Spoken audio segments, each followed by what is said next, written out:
Seizures come in a lot of different flavors, if you will. There's big ones that look really scary. There's very subtle ones. And so it's important for me when a family is talking about seizures to understand more about the meaning of each of those individual seizures, because sometimes those big scary ones really feel like the child might die in that circumstance. And that's a very different experience as compared to someone who's seeing their child have maybe the exact same seizure, but interpreting it differently, like maybe we're failing at controlling this, or this is now a sign that we have to start a new medicine, or the thing that we hoped to avoid, by going this path instead of the other one has now let us down, or something else like this. There's a lot of loading on top of the actual symptom that comes with that emotional layer. So trying to understand both the symptom itself and the emotional layer is really critically important. And then getting back to the child's experience as well is another piece of that for me. So what does this represent to the family? What logistically is being done about it from a conversation standpoint with maybe their primary neurologist or someone else? And then how is the child being impacted? Are they feeling a lot of muscle pain from that episode?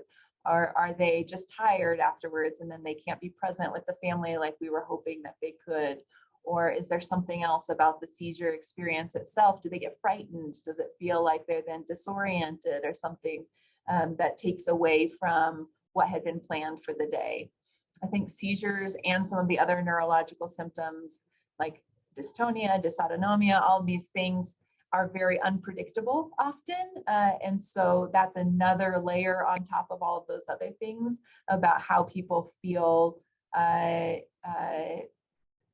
the seizure experience is challenging, because you might have your day all set out. You wanted to go, do this and that activity, or have someone over, or have another experience, and then these things can derail plans at a moment's notice. And so all of those different layers of the pieces can be very, very real for these families. And so often I ask, is there a piece that sticks out as the hardest piece of that? Is it just the logistics of trying to titrate seizure medicine, and then they're going to be more sleepy, or they're going to have more tummy troubles, or something else like that?